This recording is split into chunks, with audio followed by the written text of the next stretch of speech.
Era de madrugada en una carretera olvidada del interior de Andalucía. Una fina lluvia rayaba el parabrisas como si lavara el mundo entero, y la niebla densa lo cubría todo como una manta pesada. El asfalto brillaba bajo los faros del viejo Pegaso, reflejando la luz amarillenta que se perdía en la oscuridad infinita de la sierra. Me llamo Miguel Serrano. Tengo 52 años y llevo 25 conduciendo camiones por las carreteras de España. 25 años de soledad, de gasolineras perdidas entre olivares, de noches eternas en áreas de servicio donde el único sonido es el motor diésel enfriándose bajo las estrellas. El radio chisporroteaba con interferencias, mezclando fragmentos de música flamenca con el murmullo lejano de locutores nocturnos. Colgado del espejo retrovisor, un viejo osito de peluche se balanceaba con cada bache, con cada curva. Era marrón, desgastado, con un ojo perdido hace tiempo. Lo único que me quedaba de Carmen, mi hija, Carmen. Hacía 6 años que no pronunciaba su nombre en voz alta. 6 años desde que el cáncer se la llevó a los 18. 6 años desde que me convertí en un fantasma que recorre las autopistas de España huyendo de sus propios recuerdos. Aquella noche, como tantas otras, conducía por la A92 rumbo a Almería. Llevaba una carga de aceite de oliva desde Jaén, nada especial. Solo otro viaje más, en una vida que se había convertido en una sucesión interminable de kilómetros y cafés amargos. El viento de la sierra silbaba entre las rendijas de la cabina, trayendo consigo el aroma húmedo de la tierra mojada y el perfume salvaje de los tomillos. A mi derecha, las luces dispersas de algún cortijo perdido parpadeaban como estrellas caídas. A mi izquierda, la sierra se alzaba como una muralla negra contra el cielo plomizo. Era una de esas noches donde el mundo parece suspendido en el tiempo, donde la carretera se convierte en un túnel que te lleva a ninguna parte, donde el silencio pesa tanto que llega a doler en el pecho. Llevaba 3 días sin hablar con nadie, 3 días alimentándome de bocadillos resecos y café de máquina, durmiendo a ratos en la litera de la cabina, despertándome cada vez que el osito se balanceaba demasiado fuerte y me recordaba lo que había perdido. La lluvia arreciaba. Las gotas gruesas golpeaban el metal del camión como pequeños puños desesperados. Encendí otro cigarrillo, el 10º de la noche, y miré por el retrovisor. Solo oscuridad, solo el reflejo rojo de mis luces traseras perdiéndose en la niebla. Era entonces cuando la vida decidió cambiar mi rumbo para siempre. Un sonido interrumpió el monótono ronroneo del motor. Al principio pensé que era el viento o tal vez algún animal nocturno, pero no, era diferente, era humano, un llanto, bajo, sofocado, pero inconfundiblemente humano. Mi corazón se detuvo. Luego comenzó a latir tan fuerte que podía escucharlo por encima del ruido del motor. Mis manos se aferraron al volante hasta que los nudillos se pusieron blancos. El sonido venía de atrás, de la carrocería. Disminuí la velocidad, buscando un lugar seguro donde detenerme. Los faros iluminaron una explanada de grava al lado de la carretera, probablemente un antiguo mirador abandonado. Aparqué el camión y apagué el motor. El silencio que siguió fue ensordecedor. Solo el tamborileo de la lluvia sobre el techo de metal y mi respiración entrecortada. Y entonces, otra vez, ese llanto que me heló la sangre. Cogí la linterna de la guantera con manos temblorosas. Bajé de la cabina y el frío de la madrugada me golpeó como una bofetada. La lluvia empapó mi camisa en segundos, pero no me importó. Tenía que saber qué había en mi carrocería. Caminé lentamente hacia la parte trasera del camión, la linterna temblando en mi mano. Cada paso resonaba en el asfalto mojado, como un eco fantasmal. El corazón me latía tan fuerte que parecía que se me iba a salir del pecho. Llegué a una de las compuertas laterales, puse la mano en el pestillo y dudé. ¿Qué diablos iba a encontrar ahí dentro? ¿Un polizón? ¿Un criminal? ¿O algo peor? Pero el llanto continuaba, más débil ahora, pero persistente, como el último suspiro de algo que se rinde. Respiré hondo, olí el gasóleo mezclado con el aroma a tierra mojada y abrí la compuerta. La luz de la linterna cortó la oscuridad como una espada, y lo que vi me quitó el aliento. Allí, encogida entre las cajas de aceite y las lonas sucias, estaba una mujer, joven, tal vez de 30 años, con el cabello negro empapado pegado a la cara como algas marinas. Su ropa, una blusa desgarrada y unos vaqueros manchados de barro, se adhería a su cuerpo tembloroso. Tenía un corte en la mejilla del que brotaba un hilo de sangre seca y sus ojos, Dios mío, sus ojos eran dos pozos de terror y agotamiento. Pero lo que realmente me paralizó fue lo que sostenía en sus brazos. Un niño. No podía tener más de 2 años. Estaba envuelto en una manta fina, deshilachada, que apenas lo protegía del frío.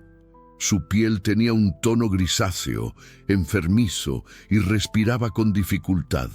Incluso desde donde estaba, podía sentir el calor de la fiebre que irradiaba de su pequeño cuerpo. «Por favor», susurró la mujer con voz ronca, quebrada por el llanto. «No nos haga daño. La linterna casi se me escapa de las manos». Durante varios segundos, ninguno de los dos se movió. Ella me miraba con esa mezcla de esperanza y terror que solo tienen las madres cuando no les queda nada más que perder. Yo la miraba tratando de procesar lo que veía, sintiendo cómo algo se removía en mi pecho, algo que había estado dormido durante años. ¿Qué hace aquí?», logré articular finalmente. Ella bajó la vista hacia su hijo, acariciando su frente ardiente con manos temblorosas. Nos escondimos en su camión en Úbeda, cuando paró para descansar. Yo no sabía qué más hacer. Su voz se quebró. «Mi hijo está muy enfermo. Necesita un médico. Necesita...» Se detuvo. Las lágrimas corrían por sus mejillas mezclándose con la lluvia que se colaba por la compuerta abierta. «¿Desde cuándo están aquí?», pregunté, mientras mi mente intentaba calcular las horas, los kilómetros recorridos. «Desde ayer por la tarde. Hemos estado escondiéndonos durante días, semanas». Respiró hondo, como si cada palabra le costara un esfuerzo sobrehumano. Mi expareja, él nos echó de casa. Me dijo que me las arreglara sola, que si no le servía como mujer, tampoco me necesitaba como madre. El nudo en mi garganta se apretó. Conocía esa historia, la había visto demasiadas veces en las carreteras, en los bares de camioneros, en los pueblos perdidos donde la gente se esconde de sus demonios. ¿Y por qué no fue a la policía, a servicios sociales? Una sonrisa amarga cruzó su rostro. ¿Cree que no lo intenté? Su voz tenía un dejo de ironía dolorosa. Fui a la Guardia Civil de Úbeda. Me dijeron que sin marcas de violencia física, sin testigos, no podían hacer nada, que volviera si me pegaba. Abrazó más fuerte a su hijo. Los servicios sociales me dieron una cita para dentro de 15 días. 15 días. Mi hijo no puede esperar 15 días con esta fiebre. La miré fijamente a los ojos.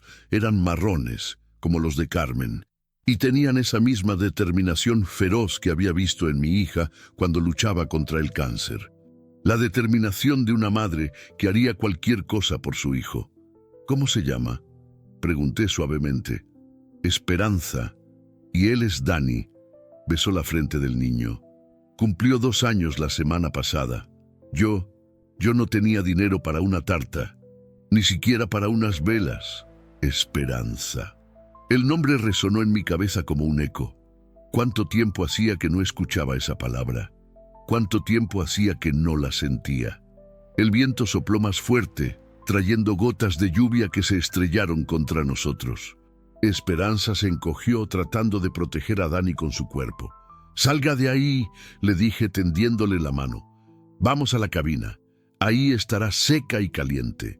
Ella dudó, estudiando mi cara bajo la luz de la linterna. No va a entregarnos a la policía». «No», respondí sin vacilar. «No voy a entregarlos a nadie». Esperanza tomó mi mano. Estaba helada, áspera, con las uñas rotas por las privaciones. La ayudé a bajar del camión, cargando ella misma al niño febril. Caminamos los pocos metros hasta la cabina en silencio, solo el sonido de nuestros pasos en el asfalto mojado y la respiración laboriosa del pequeño Dani. Abrí la puerta del copiloto y la ayudé a subir.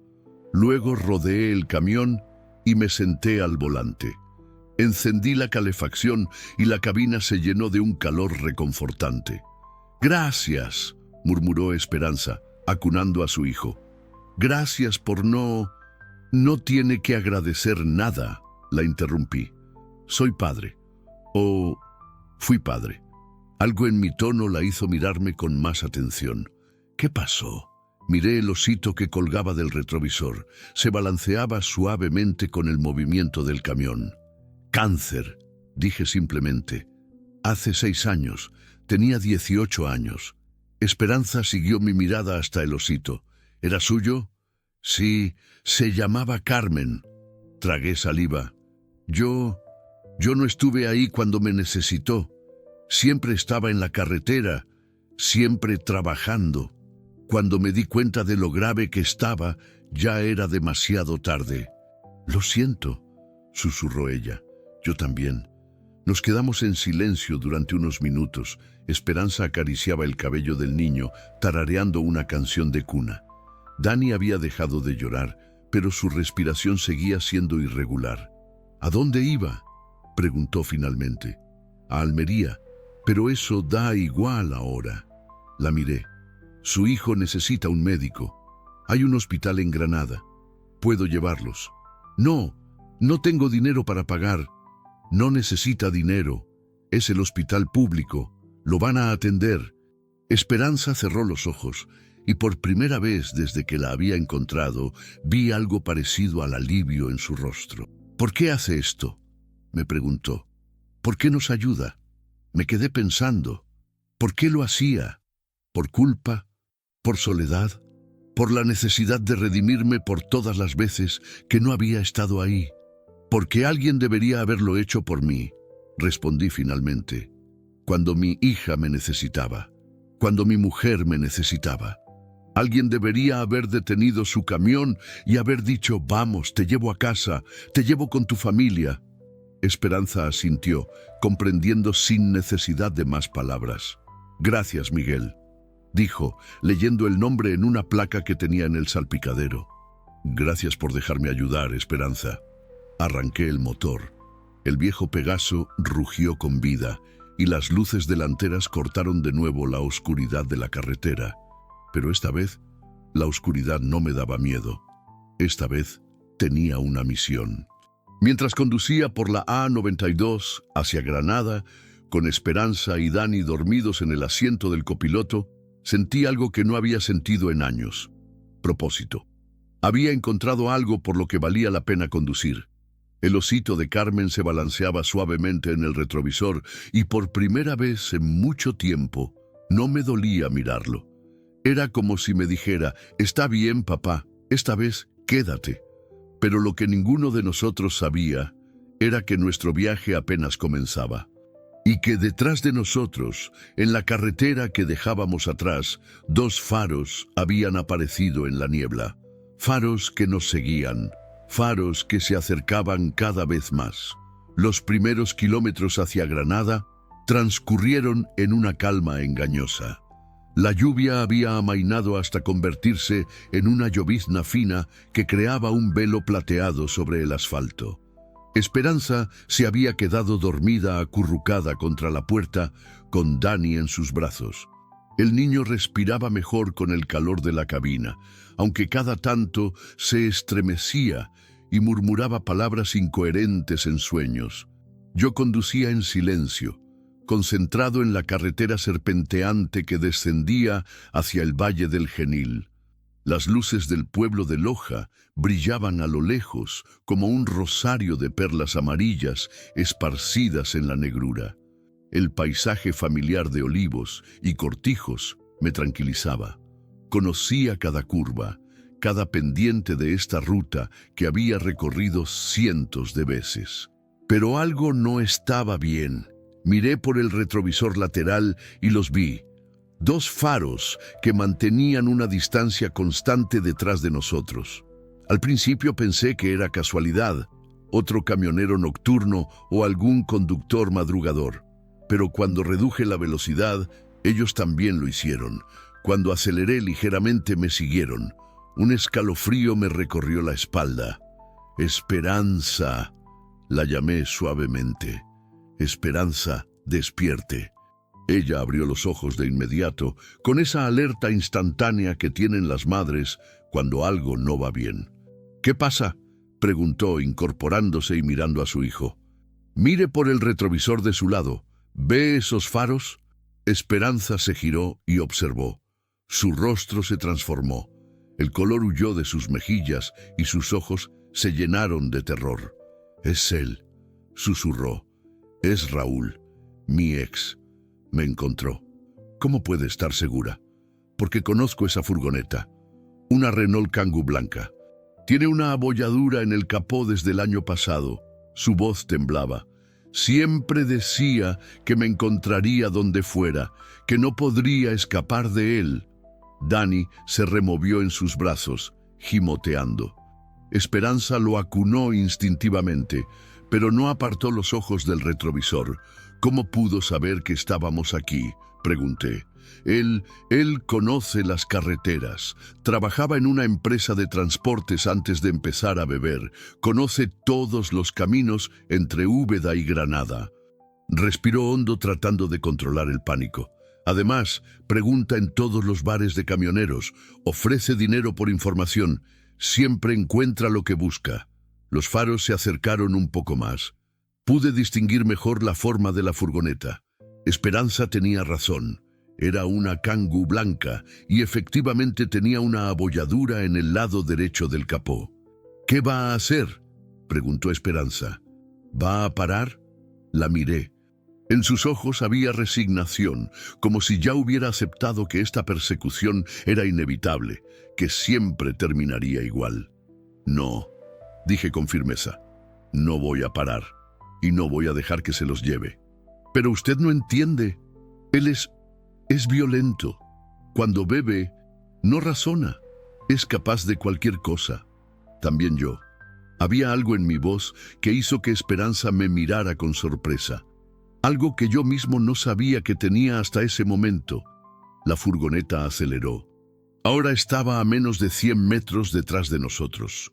Pude ver la silueta del conductor, un hombre corpulento, encorvado sobre el volante. Incluso a esa distancia se percibía la agresividad en sus movimientos.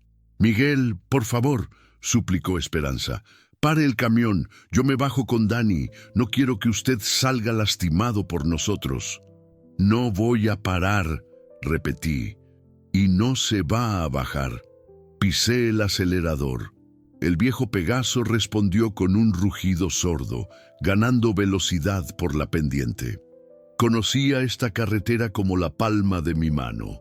Sabía que en 2 kilómetros habría una curva muy cerrada, y después un desvío hacia la izquierda que llevaba a la carretera vieja de Granada, más estrecha y serpenteante. La furgoneta también aceleró. Raúl no iba a dejarnos escapar fácilmente. «¿Qué va a hacer?», preguntó Esperanza, aferrándose a Dani mientras el camión se balanceaba por la velocidad. «Conozco un lugar, un sitio donde no podrá seguirnos». «¿Cuál?». «La carretera vieja. Es muy estrecha para 2 vehículos. Si llegamos primero al desvío, podremos...». Una bocina larga y estridente interrumpió mis palabras. Raúl había acelerado aún más y ahora estaba a menos de 50 metros. Empezó a hacer luces altas, intermitentes, cegándome a través de los retrovisores. ¡Esperanza!, gritó una voz desde la furgoneta. Era él. Había bajado la ventanilla y gritaba con una voz pastosa, ronca por el alcohol. ¡Esperanza para ese puto camión! Esperanza se encogió en el asiento tapándose los oídos. Dani despertó y empezó a llorar, asustado por los gritos. ¡Es mi hijo! ¡Es mi hijo y mi mujer!, bramó Raúl. ¡Para o te mato, cabrón! No soy su mujer, murmuró Esperanza entre lágrimas. Hace más de un año que no soy su mujer. Hace más de un año que no soy de nadie. La furgoneta se acercó peligrosamente. Raúl intentó ponerse a nuestro lado, pero la carretera era demasiado estrecha. Se pegó a nuestra parte trasera tocando bocina sin parar. ¡Para! ¡Para ahora mismo! Entonces lo hizo. Raúl aceleró y embistió la parte trasera del camión. El impacto no fue fuerte, pero se sintió. Esperanza gritó y se inclinó hacia adelante, protegiendo a Dani con su cuerpo. Yo mantuve el control del volante, pero sentí cómo la adrenalina me subía por las venas como fuego líquido. ¡Hijo de puta!, gruñí entre dientes. Raúl volvió a embestir, esta vez más fuerte. El camión se tambaleó ligeramente, pero el viejo Pegaso era sólido. Había sobrevivido a 25 años de carreteras españolas. No iba a ceder ante un borracho en una furgoneta. «Miguel, por favor», gritó Esperanza. «Va a matarnos a todos». «No va a matarnos», dije apretando los dientes. «No va a tocar ni un pelo de la cabeza de su hijo». Llegamos a la curva cerrada. Conocía la maniobra. Tenía que reducir la velocidad bruscamente, girar a la izquierda y acelerar de nuevo.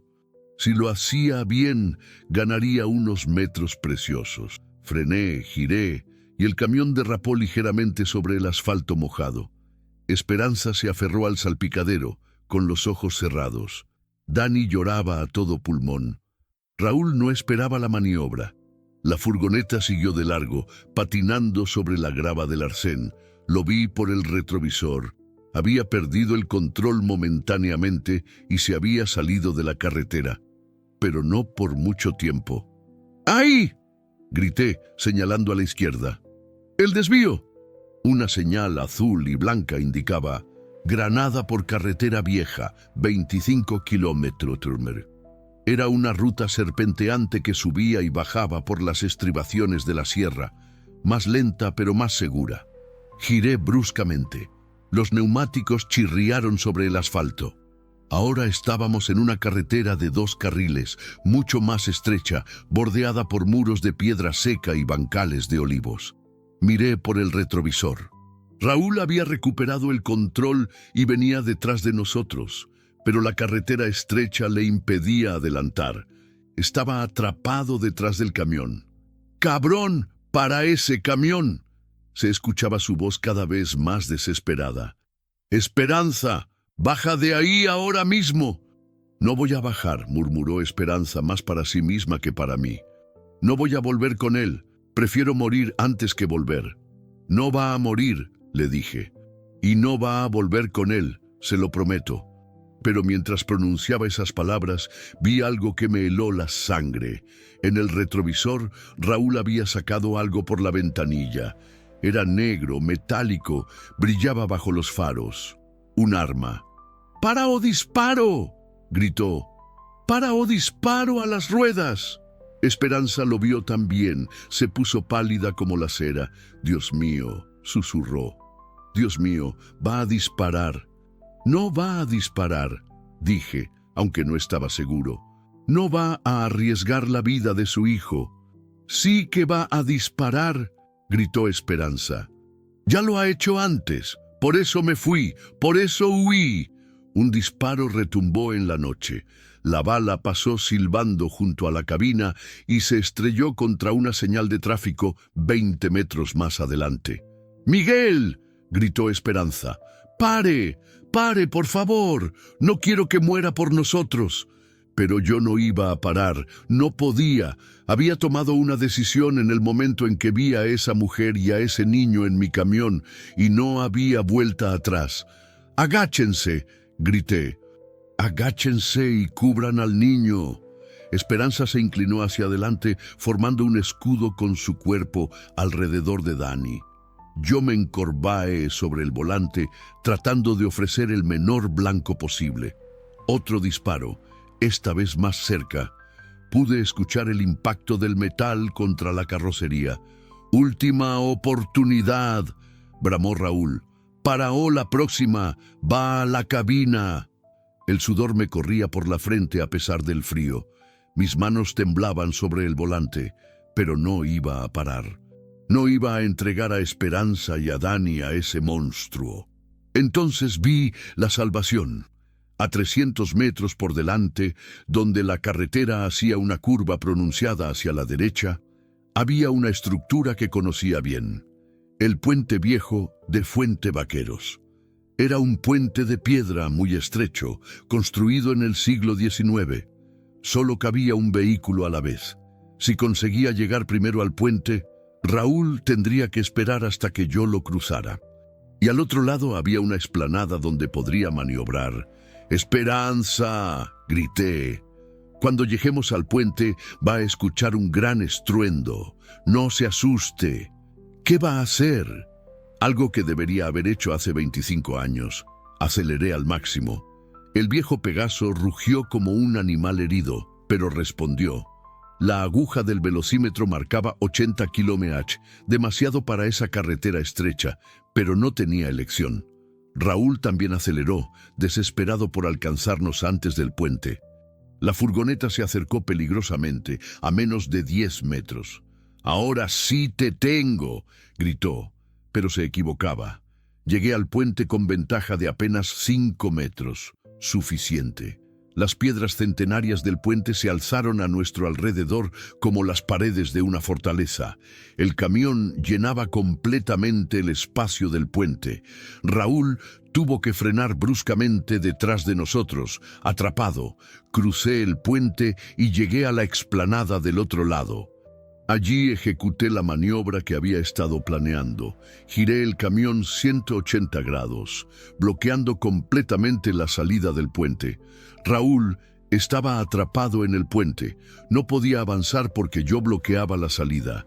No podía retroceder porque había otro vehículo detrás de él, un coche que también quería cruzar. Bajé del camión. La lluvia había parado y el aire nocturno era fresco y limpio. Caminé lentamente hacia el puente, donde Raúl seguía atrapado en su furgoneta. «¡Quítate de ahí!», gritó desde la ventanilla. «¡Quítate o te mato!». «No», dije simplemente, «no me voy a quitar.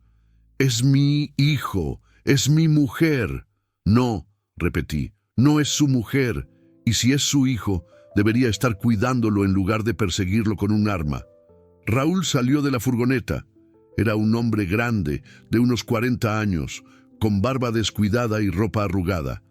Olía a alcohol y tabaco. Tenía la pistola en la mano. «Último aviso», dijo, apuntándome. «Quítate de ahí o te vuelo los sesos». Miré el arma. Luego miré sus ojos. Estaban inyectados en sangre, pero no eran los ojos de un asesino.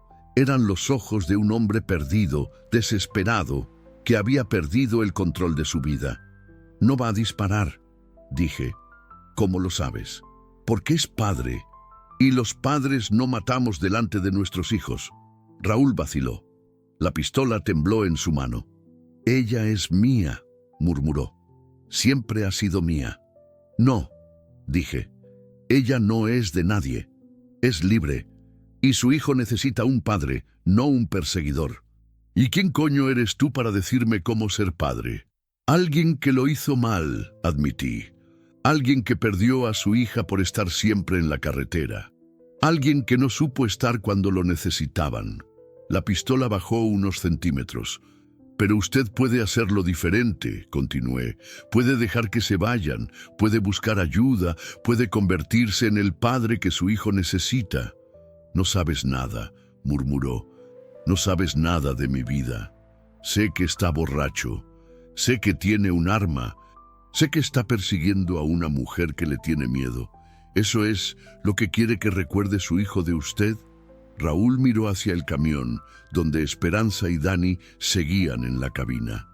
Pude ver el conflicto en sus ojos. «Yo la quiero», dijo finalmente. «La quiero de verdad». «Entonces déjela ir». Durante un momento que pareció eterno, ninguno de los dos se movió. Solo se escuchaba el viento en los olivos y el murmullo lejano del río. Entonces, muy lentamente, Raúl bajó el arma. «Cuídelos», dijo con voz quebrada. «Cuídelos mejor que yo». Se dio la vuelta y caminó hacia su furgoneta. Arrancó. Hizo una maniobra complicada para dar la vuelta en el puente estrecho y se alejó por donde había venido. Esperanza bajó del camión corriendo y se arrojó en mis brazos llorando. «Gracias», susurró. «Gracias, gracias, gracias». «Está bien», murmuré abrazándola. «Ya está bien, ya pasó». Pero sabía que no había pasado. Sabía que esto era solo el principio. La madrugada nos encontró en el Hospital Virgen de las Nieves de Granada. Las luces fluorescentes de urgencias pediátricas creaban un ambiente irreal, fantasmagórico, donde todo parecía suspendido en el tiempo. Esperanza no se había separado ni un segundo de Dani desde que llegamos. Yo me había quedado en la sala de espera, mirando por las ventanas cómo la ciudad despertaba lentamente bajo un cielo color plomo. Habían pasado 3 horas desde que los médicos se llevaron al niño para examinarlo. 3 horas en las que Esperanza había estado llenando formularios, respondiendo preguntas, explicando una y otra vez su situación. 3 horas en las que yo había estado sentado en una silla de plástico azul, preguntándome qué carajo estaba haciendo allí. El doctor Jiménez, un hombre menudo de unos 50 años, con gafas de montura metálica, se acercó finalmente. Esperanza se levantó de un salto, con los ojos rojos de llorar y la ropa todavía húmeda de la lluvia de la madrugada. «¿Cómo está?», preguntó con voz temblorosa. «¿Cómo está mi hijo?». «Tranquila, señora. El niño va a estar bien». El doctor sonrió cansadamente. «Tiene una infección respiratoria bastante seria, pero hemos empezado el tratamiento con antibióticos. La fiebre está bajando». Esperanza se tapó la boca con las manos, ahogando un sollozo de alivio. «¿Puedo verlo?». «Por supuesto. Está dormido, pero puede pasar». El doctor miró hacia mí. «¿Es usted el padre?». «No», respondí. «Soy un amigo». El doctor asintió sin preguntar más. En un hospital, especialmente en urgencias, se ven todo tipo de familias, todo tipo de historias. «Señora», continuó el doctor, dirigiéndose de nuevo a Esperanza, «vamos a tener que mantenerlo en observación durante al menos 2 días. La infección está respondiendo bien al tratamiento, pero queremos asegurarnos de que no hay complicaciones». «¿2 días?» Esperanza miró alrededor, como si de repente se diera cuenta de dónde estaba, de lo que eso significaba. «Pero yo no tengo dónde quedarme. No tengo dinero para un hotel. Hay una sala de familiares», explicó el doctor. «Puede quedarse allí. No es muy cómoda, pero es gratis». «Gracias», murmuró Esperanza. «Gracias por todo». El doctor se alejó por el pasillo, sus pasos resonando sobre el linóleo gastado. Esperanza se giró hacia mí. «Miguel, no sé cómo agradecerle lo que ha hecho. Por nosotros, por Dani. No tiene que agradecer nada. Sí tengo que hacerlo». Sus ojos se llenaron de lágrimas. «Hace meses que nadie me ayudaba, que nadie me trataba como a una persona». Me quedé callado. No sabía qué decir. La verdad era que yo tampoco sabía qué hacer ahora. Mi trabajo me esperaba en Almería. La carga de aceite tenía que estar allí antes del mediodía, pero no podía irme, no podía dejarla sola. «¿Qué va a hacer usted?», preguntó como si hubiera leído mis pensamientos. «¿Va a seguir con su viaje?». «No lo sé», admití. «Debería. Tengo trabajo». «Váyase», dijo suavemente. «Ya ha hecho más que suficiente. Estaremos bien». Pero no se veía bien, se veía perdida, agotada, vulnerable. como alguien que había estado luchando sola durante tanto tiempo que ya ni siquiera recordaba cómo era sentirse segura. ¿Tiene familia en Granada?, pregunté. No, no tengo familia en ningún sitio. Sonrió con amargura. Mis padres murieron cuando yo tenía 20 años. Accidente de coche. Raúl era lo único que tenía. Por eso aguanté tanto tiempo. Por eso tardé tanto en irme. ¿Y amigos? Los perdí todos cuando me junté con él. Raúl no me dejaba salir, no me dejaba ver a nadie. Decía que no necesitaba a nadie más que a él. Se abrazó a sí misma. Al final, me lo creí. Miré por la ventana. El sol estaba saliendo detrás de Sierra Nevada, tiñendo las montañas de rosa y oro. Granada despertaba a un nuevo día, lleno de posibilidades. Pero para Esperanza, ese día era solo otro en una cadena interminable de incertidumbre. «Vamos a ver a Dani», dije finalmente. La habitación de pediatría era pequeña y funcional. Dani dormía en una cama diminuta, conectado a una vía intravenosa. Su respiración era regular ahora, tranquila. El color había vuelto a sus mejillas. Esperanza se acercó y le acarició el cabello con infinita ternura. «Es tan pequeño», murmuró, «tan inocente. No se merece esto. No se merece tener un padre como Raúl, una madre como yo. No diga eso. Usted es una buena madre». «¿Una buena madre?», se rió sin humor. «Una buena madre no huye en medio de la noche. Una buena madre no se esconde en camiones. Una buena madre no expone a su hijo a... Una buena madre hace lo que sea necesario para proteger a su hijo». La interrumpí. «Y eso es exactamente lo que usted ha hecho». Esperanza me miró a través de las lágrimas. «¿Cómo puede estar tan seguro?». «Porque tuve una hija. Y porque mi mujer fue exactamente como usted cuando yo no estaba. Valiente, protectora, dispuesta a cualquier cosa por Carmen». «¿Qué pasó con su mujer?». «Se fue. Cuando Carmen murió, se fue. No podía soportar estar en la misma casa donde había vivido nuestra hija. No podía soportar mirarme y recordar todo lo que yo no había hecho». Tragué saliva. No la culpo. Yo tampoco podía soportarme a mí mismo. «Por eso está siempre en la carretera». «Sí, porque en la carretera no hay recuerdos. No hay fotografías en las paredes. No hay habitaciones vacías. Solo asfalto, gasolineras y la sensación de estar yendo a algún sitio, aunque no sepas a dónde». Nos quedamos en silencio durante varios minutos, mirando a Dani dormir. Una enfermera entró para revisar la vía y ajustar los medicamentos. Todo era rutinario, profesional, reconfortante. «Miguel», dijo Esperanza después de que la enfermera se fuera, «¿puedo preguntarle algo?». «Claro». «¿Qué va a pasar con nosotros?». Su voz era apenas un susurro. «Cuando Dani se cure, cuando salgamos del hospital». «¿Qué va a pasar?». Era la pregunta que yo había estado evitando desde que llegamos al hospital. La pregunta que no tenía respuesta. «No lo sé», admití. «Raúl va a volver. No esta noche, ni mañana, pero va a volver. Y cuando lo haga, ya no estará sola». «¿Qué quiere decir?». Me quedé pensando. ¿Qué quería decir? ¿Qué estaba dispuesto a hacer por esta mujer y este niño que había conocido apenas unas horas antes? Quiero decir que hay opciones.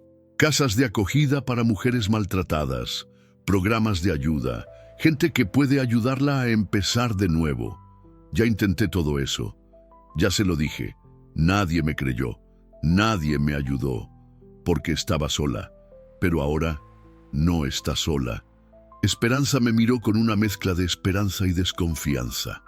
¿Por qué haría eso por nosotros? ¿Por qué? Porque me detuve. ¿Por qué lo haría? Por culpa, por redención, por soledad. Porque hace 6 años, cuando mi hija estaba en un hospital como este, muriendo de cáncer, yo estaba en una carretera de Asturias llevando una carga de manzanas. Porque cuando me llamaron para decirme que había empeorado, yo dije que llegaría en 2 días, después de entregar la mercancía, porque cuando llegué ya era demasiado tarde. Las palabras salieron de mi boca como agua de una presa rota, palabras que había estado guardando durante 6 años, porque mi hija murió sola, con solo su madre al lado, preguntándose dónde estaba su padre, porque la última vez que hablé con ella, le prometí que volvería pronto para llevárnosle al parque, y nunca volví. Esperanza puso una mano en mi brazo. «Lo siento», murmuró. «Lo siento mucho. No quiero que Dani crezca preguntándose dónde está su padre. No quiero que usted esté sola cuando él la necesite. No quiero llegar tarde otra vez. Pero usted no nos debe nada. No somos su responsabilidad». «No», admití. «Pero quizás ustedes sean mi oportunidad». «¿Su oportunidad de qué?» «De hacer las cosas bien, de estar cuando alguien me necesita, de no seguir huyendo». Dani se removió en la cama, abrió los ojos y miró alrededor con esa confusión típica de los niños que despiertan en un lugar extraño. «Mami», murmuró. «Aquí estoy, mi amor», dijo Esperanza, inclinándose sobre él. «Aquí estoy. ¿Dónde estamos?» «En el hospital. Pero ya estás mejor, ya no tienes fiebre». Dani me miró con curiosidad. «¿Quién es?» Esperanza me miró no sabiendo qué responder. «Soy Miguel», dije. «Soy un amigo». «¿Tienes camión?» «Sí, tengo un camión». «¿Es grande?» «Muy grande». Dani sonrió por primera vez desde que lo conocía. Era una sonrisa hermosa, inocente, llena de la capacidad de asombro que tienen los niños. «¿Me llevas en tu camión?» Miré a Esperanza. Luego miré a Dani. «Sí», dije. «Te llevo en mi camión». Y en ese momento tomé la decisión más importante de mi vida. No iba a seguir a Almería. No iba a entregar esa carga de aceite. Iba a quedarme y ayudar a esta mujer a reconstruir su vida. Iba a quedarme y asegurarme de que Dani tuviera una infancia feliz. Iba a quedarme y dejar de huir de mis propios fantasmas. Pero lo que no sabía era que mi decisión iba a tener consecuencias que ninguno de nosotros podía imaginar, y que antes de que terminara el día, iba a tener que elegir entre mi propia seguridad y la vida de las 2 personas que acababa de prometer proteger. Eran las 3 de la tarde cuando recibí la primera llamada. Estaba en la cafetería del hospital, tomando un café amargo, mientras Esperanza descansaba en la habitación con Dani. El niño había mejorado notablemente. Los antibióticos habían hecho su trabajo y ya pedía agua y galletas. Los médicos hablaban de darle el alta al día siguiente. El teléfono móvil vibró en mi bolsillo. El número era desconocido, pero algo en mi estómago se retorció cuando lo vi. «Diga, ¿Miguel Serrano?» La voz era áspera, cansada, con acento andaluz. «Sí, soy yo». «¿Quién es?» «Soy el sargento Ruiz, de la Guardia Civil de Úbeda. Necesitamos hablar con usted». Mi sangre se enfrió. ¿Habría denunciado Raúl lo ocurrido la noche anterior? ¿Estaría en problemas por ayudar a Esperanza? ¿De qué se trata? Preferimos hablar en persona. ¿Dónde se encuentra ahora? En Granada, en el hospital. Puede acercarse hasta el cuartel de Granada. Es importante. Estoy arrestado. Una pausa larga. No, señor Serrano, pero necesitamos su ayuda. Ha pasado algo. Colgué con las manos temblando. ¿Qué había pasado? ¿Qué había hecho Raúl después de marcharse del puente? Mi mente se llenó de posibilidades, todas terribles. Volví a la habitación donde Esperanza leía un cuento a Dani. Al verme entrar, sonrió, pero su expresión cambió cuando vio mi cara. «¿Qué pasa?», preguntó. «La Guardia Civil quiere hablar conmigo». El color huyó del rostro de Esperanza. «Raúl, no lo sé, pero tengo que ir. ¿Estará bien aquí?» «Sí, no se preocupe. Las enfermeras son muy amables». Me cogió de la mano. «Miguel, tenga cuidado. Si Raúl ha dicho algo, si ha mentido, no se preocupe por mí. Cuide de Dani. Volveré esta noche». El cuartel de la Guardia Civil de Granada estaba en la carretera de Jaén. un edificio moderno de ladrillo y cristal que contrastaba con los cortijos tradicionales de los alrededores. Aparqué el camión en el parking y caminé hasta la entrada con las piernas temblorosas. El sargento Ruiz era un hombre de unos 40 años, corpulento, con bigote gris y ojos cansados. Me recibió en una oficina pequeña llena de archivadores y diplomas. «Gracias por venir tan rápido, señor Serrano. Siéntese, por favor». Me senté en una silla de plástico frente a su escritorio. «¿De qué se trata?» «Se trata de Raúl Morales. Creemos que usted tuvo un encuentro con él anoche». «Sí», admití. Nos siguió por la carretera. Intentó detener mi camión. ¿Iba armado? Sí. Tenía una pistola. Disparó varias veces. El sargento anotó algo en un cuaderno. ¿Sabe dónde está ahora el señor Morales? No.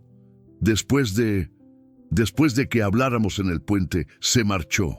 No volví a verlo. Entiendo. El sargento se inclinó hacia adelante. Señor Serrano, tengo que darle una noticia. Raúl Morales está muerto. El mundo se detuvo. Podía escuchar mi corazón latiendo en mis oídos como un tambor. ¿Qué? Lo encontraron esta mañana en su furgoneta, en un barranco cerca de Alcaudete. Parece que perdió el control del vehículo y se estrelló contra un árbol. Dios mío. Según el forense, llevaba una tasa de alcohol en sangre 3 veces superior al límite legal. Probablemente se quedó dormido al volante. Me quedé callado, procesando la información. Raúl estaba muerto. El hombre que había perseguido a Esperanza, que había amenazado a Dani, que había disparado contra nosotros, estaba muerto. ¿Por qué me dice esto a mí?, pregunté finalmente. Porque encontramos algo en la furgoneta. El sargento abrió un cajón y sacó una bolsa de plástico transparente. ¿Reconoce esto? Dentro de la bolsa había un trozo de papel arrugado. Pude leer mi nombre y el número de matrícula de mi camión escritos en una letra temblorosa. ¿Dónde encontró eso? En el salpicadero de la furgoneta. ¿Puede explicarme cómo consiguió esa información? No lo sé. Nunca le di mis datos. Tenemos testigos que dicen que Morales estuvo preguntando por usted en varios bares de camioneros entre Úbeda y Granada. Ofrecía dinero por información sobre un camión Pegaso con una matrícula específica. ¿Cuándo? Ayer por la tarde, antes de encontrarlos a ustedes. Un escalofrío me recorrió la espalda. Raúl no nos había encontrado por casualidad. Había estado buscándome específicamente. Pero ¿cómo sabía él que Esperanza estaba en mi camión? Esa es una muy buena pregunta, señor Serrano. El sargento me miró fijamente. ¿Puede contarme exactamente cómo conoció a Esperanza Ruiz? Durante los siguientes 20 minutos les conté toda la historia. Desde el momento en que escuché el llanto en mi carrocería hasta el enfrentamiento en el puente.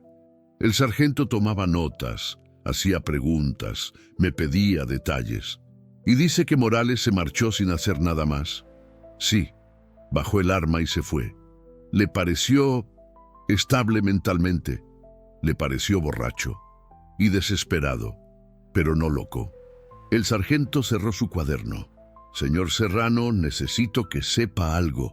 El accidente de Morales puede que no haya sido un accidente. ¿Qué quiere decir? Las marcas de neumáticos sugieren que aceleró deliberadamente antes del impacto. No hay marcas de frenada. Y encontramos esto en su móvil. Me enseñó otro papel, esta vez una impresión de un mensaje de texto. Ya no puedo más. Perdí todo. Perdí a mi familia. No sirvo para nada. Perdóname, Dani. El mensaje estaba enviado a las 5:47 de la madrugada, aproximadamente 1 hora después de nuestro encuentro en el puente. ¿Cree que se suicidó? Es una posibilidad. El sargento guardó el papel. Señor Serrano, ¿cómo está Esperanza? ¿Sabe lo que ha pasado? No, está en el hospital con su hijo. El niño está enfermo. Alguien va a tener que decírselo. Yo se lo diré. ¿Está seguro? Es una noticia muy dura. Estoy seguro. El sargento asintió. Una cosa más. Vamos a necesitar que venga a declarar oficialmente mañana, solo para cerrar el caso. Es rutinario. Claro. Y señor Serrano me miró con una expresión extraña. ¿Ha pensado en lo que va a pasar ahora? Con Esperanza y el niño, quiero decir. ¿A qué se refiere? Morales tenía deudas, muchas deudas, con gente peligrosa. Es posible que vengan a buscar a Esperanza pensando que ella sabe dónde está el dinero. Un nuevo miedo se instaló en mi pecho. ¿Qué tipo de deudas? Drogas, juego. La cosa fea. El sargento se levantó. Mi consejo es que mantengan un perfil bajo durante un tiempo y que estén alerta. Salí del cuartel con la cabeza dando vueltas. Raúl estaba muerto, pero eso no significaba que los problemas hubieran terminado. Significaba que acababan de empezar. El viaje de vuelta al hospital se me hizo eterno. ¿Cómo iba a decirle a Esperanza que el padre de su hijo estaba muerto? ¿Cómo iba a explicarle que podrían estar en más peligro que antes? Llegué al hospital cuando empezaba a anochecer. Granada se extendía a mis pies como un manto de luces doradas. Subí a la planta de pediatría con pasos pesados, como si llevara piedras en los zapatos. Esperanza estaba sentada junto a la cama de Dani, que dormía pacíficamente. Había estado leyendo una revista, pero cuando me vio entrar, la dejó a un lado. ¿Cómo ha ido?, preguntó. ¿Qué querían? Me senté en la silla de al lado. No sabía cómo empezar. Esperanza, hay algo que tengo que decirle. ¿Qué pasa? Su voz se volvió tensa. ¿Raúl ha hecho algo? ¿Ha puesto una denuncia? No, Raúl está muerto. Las palabras colgaron en el aire como humo. Esperanza me miró sin comprender. ¿Qué? Tuvo un accidente de coche esta madrugada, después de lo que pasó en el puente. Esperanza no dijo nada durante un minuto largo. Sus ojos se llenaron de lágrimas, pero no lloró. ¿Cómo? Se estrelló contra un árbol. Iba borracho. ¿Sufrió? No lo creo. Fue instantáneo. Esperanza miró a su hijo durmiendo. ¿Qué voy a decirle a Dani?, murmuró. ¿Cómo le explico que su padre está muerto? Ya pensaremos en eso. Ahora mismo lo importante es que ustedes estén bien. ¿Estamos bien? Me miró con ojos vidriosos. Miguel, no sé si estamos bien. No sé si alguna vez vamos a estar bien. Van a estar bien. Se lo prometo. ¿Cómo puede prometerme eso? ¿Cómo puede estar seguro? Porque no voy a dejar que les pase nada malo. Pero usted no puede protegernos de todo. No puede protegernos de la vida. Puedo intentarlo. Esperanza se levantó y caminó hasta la ventana. Las luces de Granada brillaban abajo, cada una representando una vida, una historia, una familia. Raúl no era malo cuando lo conocí, dijo suavemente. Era dulce, trabajador, me hacía reír. Se abrazó a sí misma. ¿Cuándo cambió todo? ¿Cuándo se convirtió en el hombre que nos persiguió anoche? No lo sé. Tenía problemas con el alcohol, sí, pero nunca fue violento, hasta que perdió el trabajo, hasta que empezó a sentir que no valía nada. Se giró hacia mí. ¿Sabe lo que más me duele? Que se haya muerto odiándome, que se haya muerto pensando que yo se lo quité todo. Usted no le quitó nada. Usted solo protegió a su hijo. ¿Y si me equivoqué? ¿Y si debería haber sido más paciente? ¿Y si debería haber intentado ayudarlo en lugar de huir? Esperanza, míreme. Me levanté y puse mis manos en sus hombros. Usted hizo lo correcto, lo único que podía hacer. Nadie puede salvar a alguien que no quiere ser salvado. ¿Está seguro? Muy seguro. Nos quedamos así durante varios minutos, en silencio, mirando las luces de la ciudad. Dani se removió en la cama y murmuró algo en sueños. ¿Y ahora qué?, preguntó finalmente Esperanza. Ahora empezamos de nuevo. ¿Empezamos? Usted, Dani y yo. Encontramos un lugar seguro. Conseguimos que el niño vaya al colegio. Usted encuentra trabajo. Construimos algo nuevo. ¿Por qué haría eso por nosotros? Porque ustedes son mi familia ahora. Esperanza me miró con los ojos muy abiertos. Miguel, sé que suena loco. Sé que apenas nos conocemos. Pero desde anoche, desde que la encontré en mi camión, siento que tengo una segunda oportunidad. Una oportunidad de hacer las cosas bien. Pero nosotros somos una carga, tenemos problemas. Dani va a necesitar atención médica, terapia psicológica. Todo eso se puede solucionar. No tiene que hacer esto. No es su responsabilidad.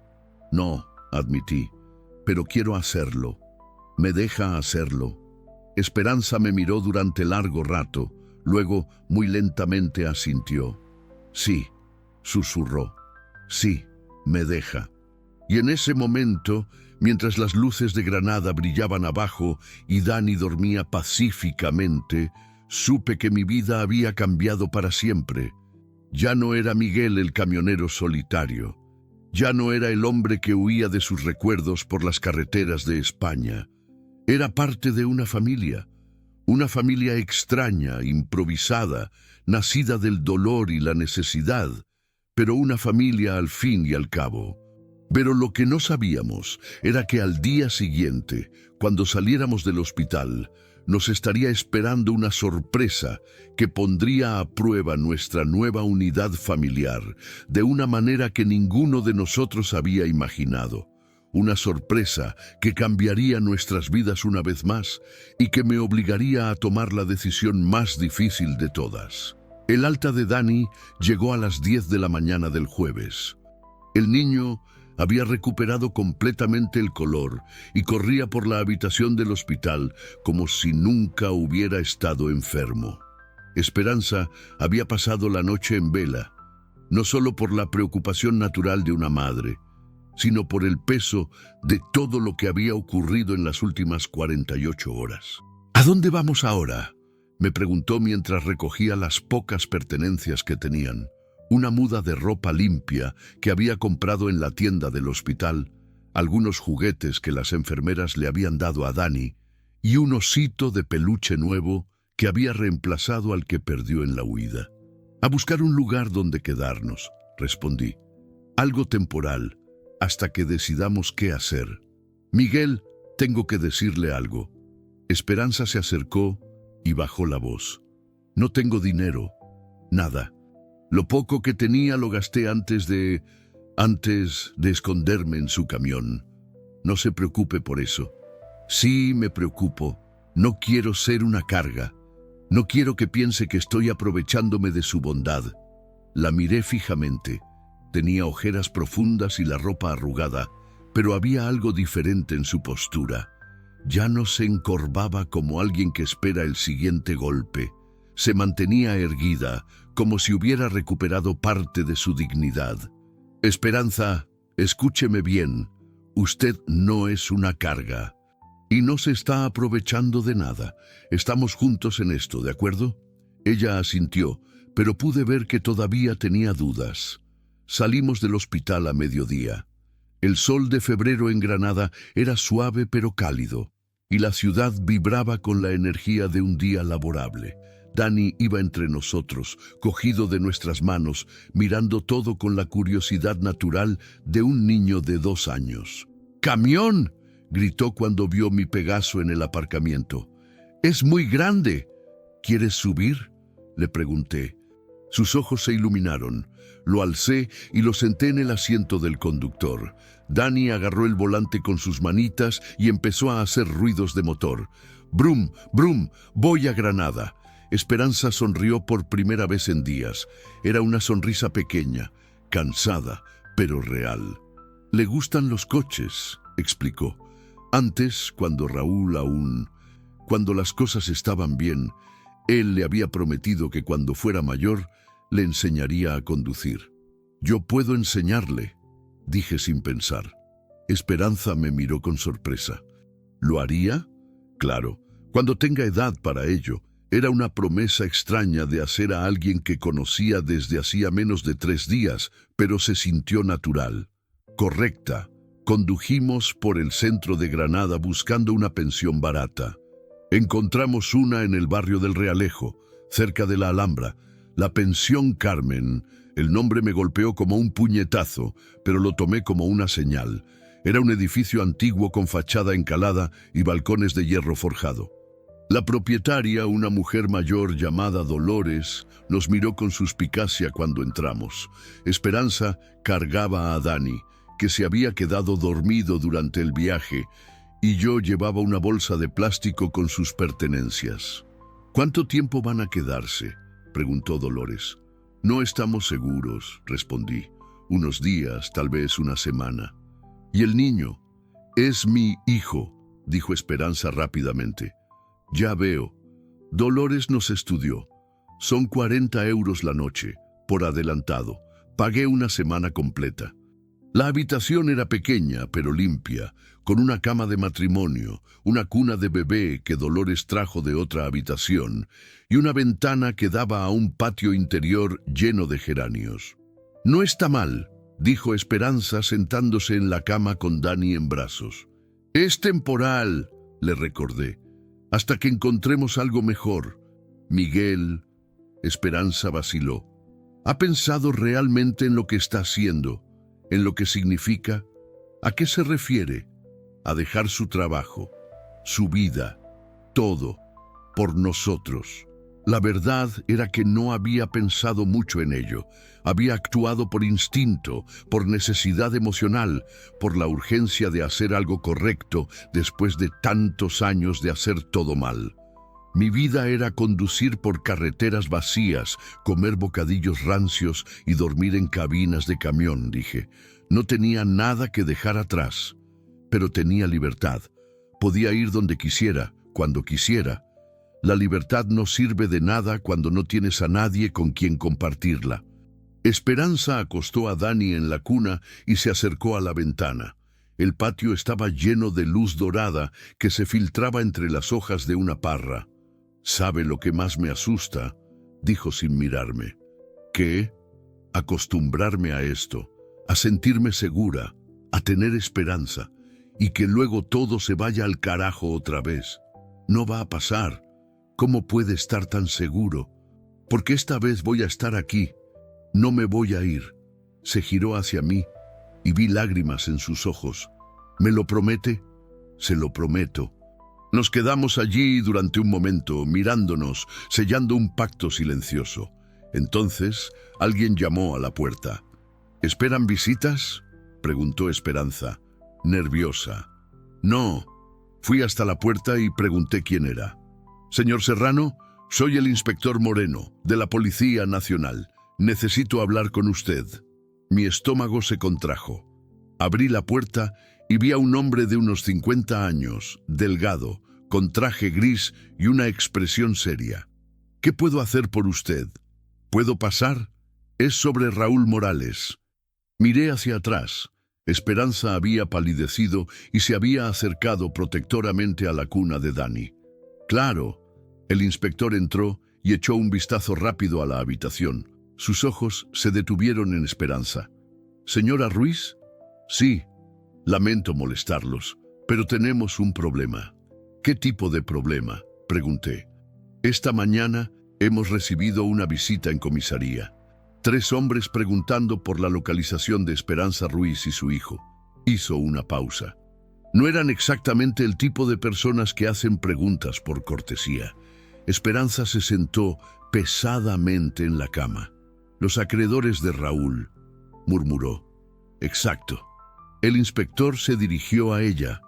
«Señora Ruiz, ¿sabía usted que su expareja debía aproximadamente 50.000 euros a una organización de prestamistas de Almería?» «¿50.000?» Esperanza se llevó las manos a la boca. «¿Cómo es posible?». «Drogas, juego, más drogas. El círculo típico». El inspector abrió una libreta.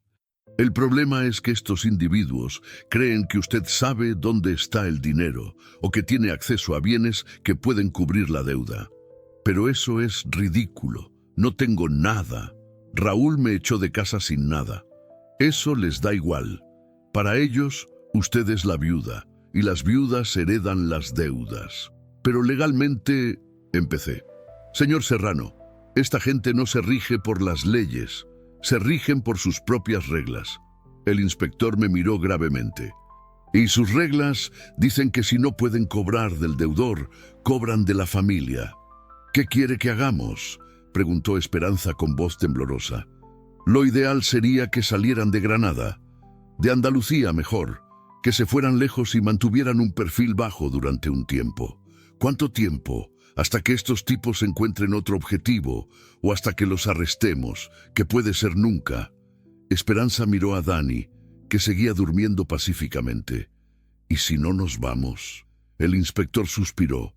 Señora, estos hombres han matado por menos dinero y no les importa que haya un niño de por medio. Un silencio pesado llenó la habitación. Podía escuchar el ruido del tráfico en la calle, las voces de los niños jugando en el patio, la vida normal de Granada continuando mientras nuestro mundo se tambaleaba otra vez. ¿Cómo nos encontraron tan rápido?, pregunté. Hicieron las preguntas correctas en los lugares correctos. Preguntaron en el hospital, en hoteles, en pensiones. Son profesionales. ¿Y la protección policial? Para eso necesitaríamos que la señora Ruiz fuera testigo protegido de algún caso importante. Y no lo es. Lo siento, pero no podemos destinar recursos a proteger a víctimas de deudas privadas. Entiendo. El inspector se levantó para marcharse. Señor Serrano, ¿puedo darle un consejo? Claro. Usted parece un buen hombre, pero meterse en esto puede costarle la vida. No sería el primer ciudadano ejemplar que muere por intentar ayudar a alguien en problemas. ¿Me está diciendo que los abandone? Le estoy diciendo que piense muy bien si vale la pena arriesgar su vida por personas que conoce desde hace 3 días. Miré a Esperanza, que tenía los ojos fijos en el suelo. Miré a Dani durmiendo en la cuna. Pensé en Carmen, en todas las veces que no estuve allí cuando me necesitaba. «Vale la pena», dije. El inspector asintió. «Entonces tengan mucho cuidado. Y si ven algo sospechoso, cualquier cosa, llamen inmediatamente». Después de que se fuera, nos quedamos en silencio durante largo rato. Esperanza se acercó a la ventana y miró hacia el patio, pero yo sabía que no estaba viendo los geranios. «Miguel», dijo finalmente, «puede irse. Nadie le culparía. Ya tuvimos esta conversación». No, no la tuvimos, porque entonces no sabíamos que había gente dispuesta a matarnos por dinero que ni siquiera tenemos. Se giró hacia mí. «Es diferente ahora». «No es diferente. Es más complicado, pero no es diferente». «¿Cómo puede decir eso? Porque el problema no es el dinero, Esperanza. El problema es que hay gente mala en el mundo y hay gente buena. Y la gente buena tiene que cuidar de la gente buena. Pero usted no tiene que ser el que nos cuide. Puede haber otra persona». «¿Quién? ¿Quién más va a cuidar de ustedes?» Esperanza no pudo responder porque ambos sabíamos la respuesta. Nadie. No había nadie más. «Nos vamos de Granada esta noche», dije. «Cogeremos el camión y nos iremos lejos». «¿A dónde?» «Al norte, a Galicia tal vez, o a Asturias. Algún lugar donde podamos desaparecer durante un tiempo. Y después ya veremos, pero estaremos vivos para verlo». Esperanza asintió lentamente. «De acuerdo, pero Miguel, si en algún momento cambia de opinión, si decide que esto es demasiado, no voy a cambiar de opinión. ¿Cómo puede estar tan seguro? Porque hace 6 años no estuve allí cuando alguien me necesitaba. Y desde entonces, cada día me he despertado sabiendo que soy un cobarde». La miré directamente a los ojos. «No voy a ser un cobarde otra vez». Dani se removió en la cuna y abrió los ojos. Nos miró a los dos y sonrió. «¿Vamos en el camión grande?», preguntó. «Sí», dijo Esperanza, acariciándole el cabello. «Vamos en el camión grande». «¿A una aventura?» «Sí, mi amor, a una aventura». Mientras recogíamos nuestras pocas pertenencias y nos preparábamos para marcharnos de Granada, pensé en cómo la vida puede cambiar en un instante. 3 días antes, yo era un hombre sin familia, sin propósito, conduciendo hacia ninguna parte. Ahora era responsable de 2 vidas, tenía gente peligrosa persiguiéndome y estaba a punto de embarcarme en un viaje hacia lo desconocido. Y por primera vez en 6 años me sentía completamente vivo. Esa noche, mientras salíamos de Granada bajo un cielo estrellado, con las luces de la ciudad desvaneciéndose en nuestros retrovisores, entendí una verdad fundamental. No importa cuántos kilómetros recorras huyendo del pasado, la redención solo llega cuando decides detenerte y plantar cara a lo que te persigue. 6 meses después, estaba sentado en el porche de una casa de piedra en las montañas de León, viendo cómo Dani jugaba en el jardín con un balón de fútbol desinflado que había encontrado entre las cosas del anterior inquilino. El niño había crecido. Ya hablaba en frases completas y me llamaba Migue, con esa confianza absoluta que tienen los niños cuando saben que están seguros.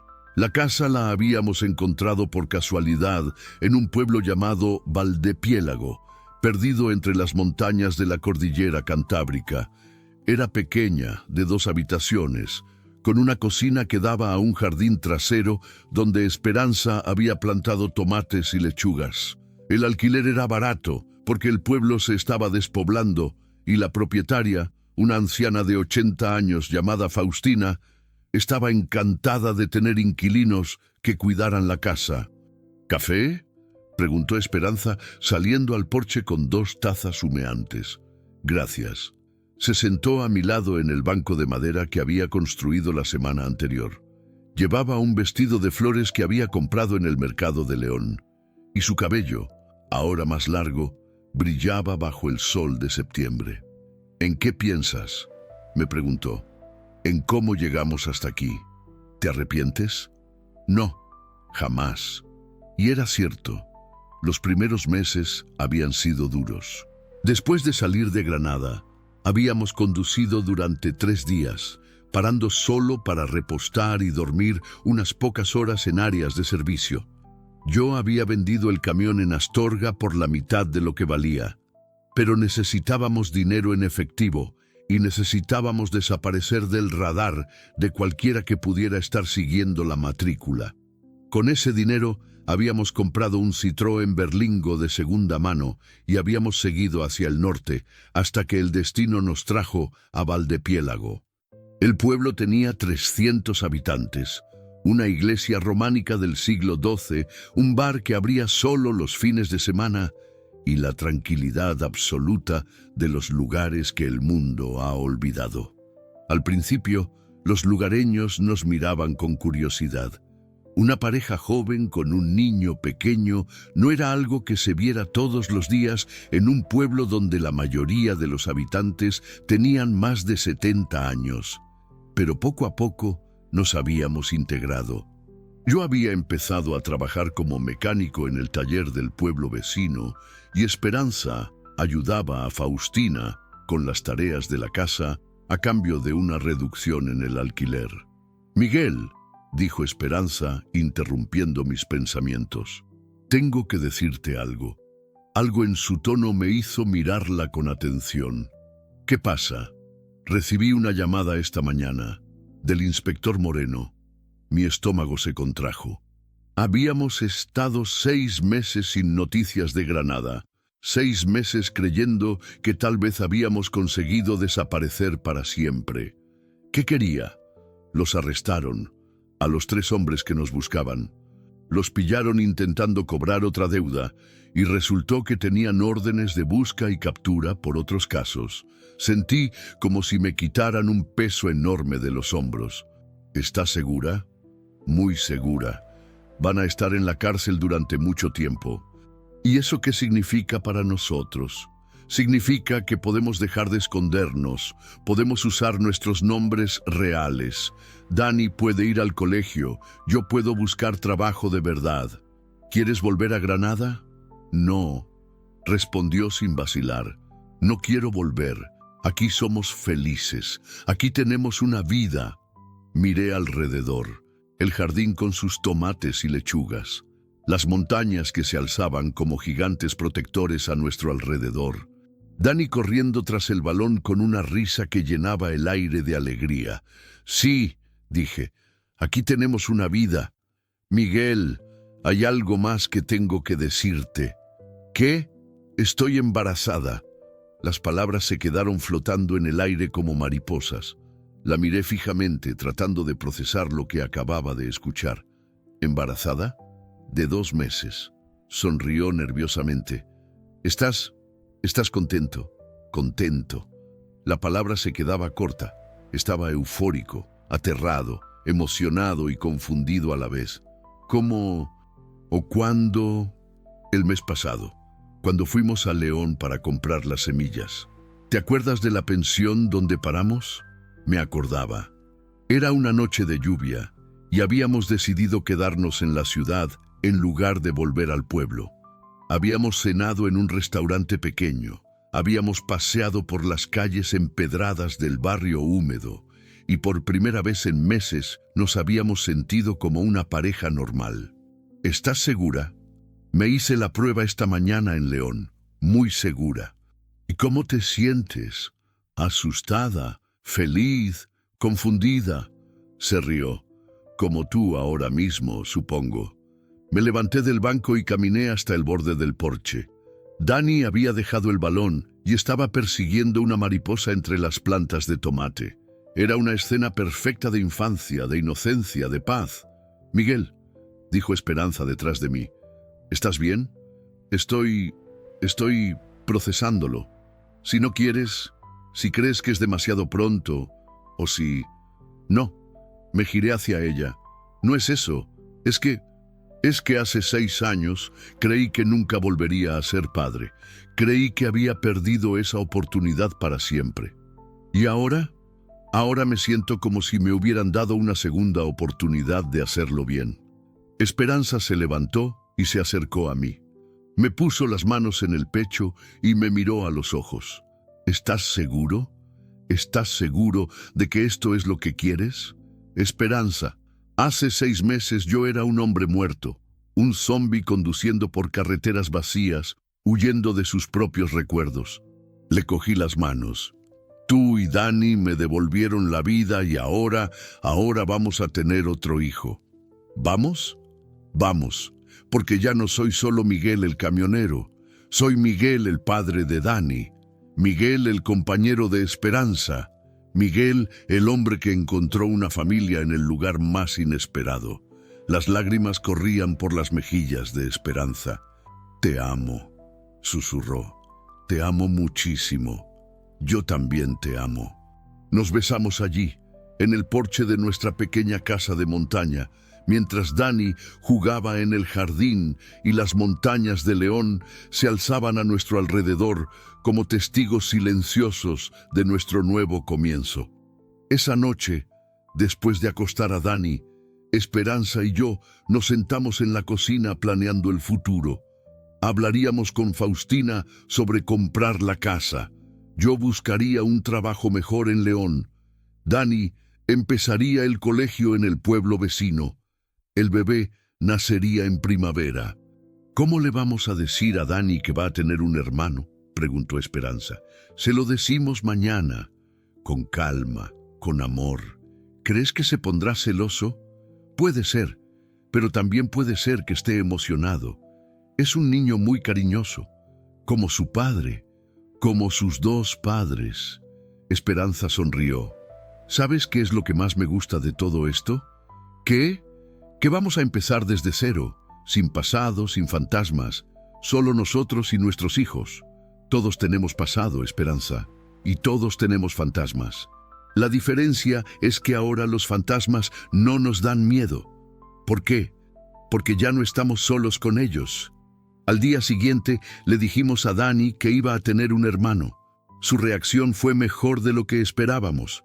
¿Un bebé?, preguntó con los ojos muy abiertos. Sí, un bebé, dijo Esperanza. En la barriga de mamá. ¿Puedo verlo? Todavía no. Tiene que crecer más, pero en unos meses podrás conocerlo. ¿Va a jugar conmigo? Claro que sí, dije, pero al principio será muy pequeño. Tendrás que enseñarle muchas cosas, como a jugar al fútbol, como a jugar al fútbol. Dani se puso muy serio durante un momento. ¿Migue? ¿Sí? ¿Tú vas a ser el papá del bebé? La pregunta me golpeó como un puñetazo. Esperanza y yo nos miramos. Sí, dije finalmente. Voy a ser el papá del bebé. Y también soy tu papá, si tú quieres. Sí, quiero. Dani sonrió. Quiero que seas mi papá. Entonces soy tu papá. ¿Para siempre? Para siempre. 3 meses después, en diciembre, nos casamos en la iglesia románica del pueblo. Fue una ceremonia pequeña, con solo Faustina, el párroco y algunos vecinos como testigos. Esperanza llevaba un vestido blanco sencillo que habíamos comprado en León, y Dani iba vestido con un traje pequeño que le quedaba un poco grande. Durante la ceremonia, el párroco habló sobre los milagros cotidianos, sobre cómo el amor puede aparecer en los lugares más inesperados y transformar vidas que parecían perdidas para siempre. Miguel, dijo, ¿tomas a Esperanza como esposa para amarla y respetarla todos los días de tu vida? Sí, la tomo. Esperanza, ¿tomas a Miguel como esposo para amarlo y respetarlo todos los días de tu vida? Sí, lo tomo. Entonces, por el poder que me confiere la Iglesia y el Estado, os declaro marido y mujer. Nos besamos bajo las bóvedas de piedra de la iglesia, mientras Dani aplaudía y Faustina lloraba de emoción. Después de la ceremonia, fuimos al bar del pueblo para celebrar. El dueño, Marcelo, había preparado una pequeña fiesta con jamón, queso y el vino tinto casero que hacía su cuñado. Los pocos habitantes del pueblo vinieron a felicitarnos, y por primera vez en mucho tiempo me sentí parte de una comunidad. ¿Sabes qué es lo más extraño de todo esto?, me dijo Esperanza mientras bailábamos una canción lenta que sonaba en la radio del bar. ¿Qué? Que se siente como si siempre hubiéramos estado casados, como si toda nuestra vida anterior hubiera sido solo una preparación para esto. Tal vez lo fue. ¿Crees en el destino? No creía, pero después de conocerte a ti y a Dani, después de todo lo que hemos pasado, sí, creo que algunas cosas están destinadas a pasar. Incluso las cosas malas, especialmente las cosas malas, porque sin ellas nunca habríamos llegado hasta aquí. Esa noche, en nuestra pequeña casa de montaña, acostamos a Dani y nos sentamos junto a la chimenea.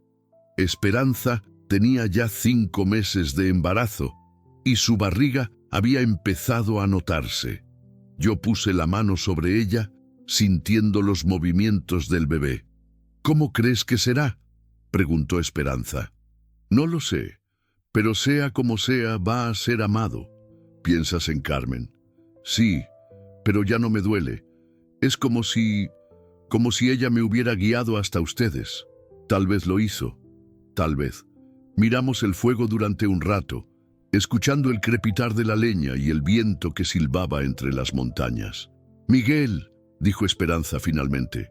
Gracias. ¿Por qué? Por no irte, por quedarte, por elegir quedarte. Gracias a ti por dejarme quedarme. ¿Sabes qué es lo que más me gusta de nuestra historia? ¿Qué? Que no empezó con había una vez, empezó con era de madrugada en una carretera olvidada, empezó con lluvia, con miedo, con desesperación, y mira dónde hemos llegado. Hemos llegado a casa. Sí, hemos llegado a casa. 4 meses después, el 15 de abril, nació nuestra hija. La llamamos Carmen Esperanza Serrano Ruiz. Carmen por mi primera hija, Esperanza por su madre. Era pequeña, arrugada, perfecta. Tenía los ojos de su madre y, según decía todo el mundo, mi nariz. Dani se adaptó inmediatamente a su rol de hermano mayor. La primera vez que vio a Carmen, se acercó a la cuna con mucha seriedad y le dijo: «Hola, bebé, soy Dani, soy tu hermano mayor. Te voy a enseñar a jugar al fútbol cuando seas más grande». 2 años después, estoy escribiendo esto en el mismo porche donde Esperanza me dijo que estaba embarazada. Carmen tiene 2 años y corre por el jardín persiguiendo a Dani, que ahora tiene 4 y ya va al colegio del pueblo vecino. Esperanza está otra vez embarazada, de 6 meses esta vez. Será niño y ya hemos decidido que se llamará Raúl Miguel, en honor a los 2 hombres que, cada uno a su manera, hicieron posible nuestra familia. El taller donde trabajo ha prosperado. Ahora tengo 2 empleados y estamos pensando en abrir una sucursal en León. Esperanza ha empezado a dar clases de alfabetización a los adultos del pueblo que nunca aprendieron a leer bien. A veces, en las noches de invierno, cuando el viento sopla fuerte entre las montañas y la nieve cubre el pueblo como una manta blanca, pienso en aquel camionero solitario que conducía por las carreteras de España huyendo de sus recuerdos. Y me pregunto qué habría sido de él si aquella noche de lluvia no hubiera escuchado un llanto en su carrocería. Probablemente seguiría conduciendo, probablemente seguiría huyendo, probablemente estaría muerto por dentro, aunque su cuerpo siguiera funcionando. Pero escuchó el llanto y paró. Y abrió la compuerta, y encontró no solo a una mujer y un niño que necesitaban ayuda, sino a su propia salvación. La verdad es que esa noche, en aquella carretera olvidada de Andalucía, no fui yo quien rescató a Esperanza y a Dani. Fueron ellos quienes me rescataron a mí. Me rescataron de la soledad, me rescataron del remordimiento, me rescataron de una vida sin sentido, y me dieron algo que creí que había perdido para siempre, una familia. Ahora, cuando conduzco el berlingo por las carreteras de León para ir al trabajo o para hacer la compra, ya no veo asfalto vacío extendiéndose hacia el horizonte. Veo el camino que me lleva de vuelta a casa. Veo el camino que me lleva de vuelta a mi familia. Y cada noche, cuando llego a casa y veo las luces encendidas en las ventanas, cuando escucho las voces de mis hijos jugando en el jardín, cuando huelo la cena que Esperanza está preparando, entiendo que he llegado al final de mi huida. He llegado al lugar donde un hombre deja de correr y empieza a vivir. He llegado a casa. A veces, el destino no llega vestido de príncipe azul montado en un caballo blanco. A veces llega empapado de lluvia, escondido en la carrocería de un camión, con los ojos llenos de miedo y un niño enfermo en brazos. Y a veces, rescatar a alguien es la única manera de rescatarse a uno mismo.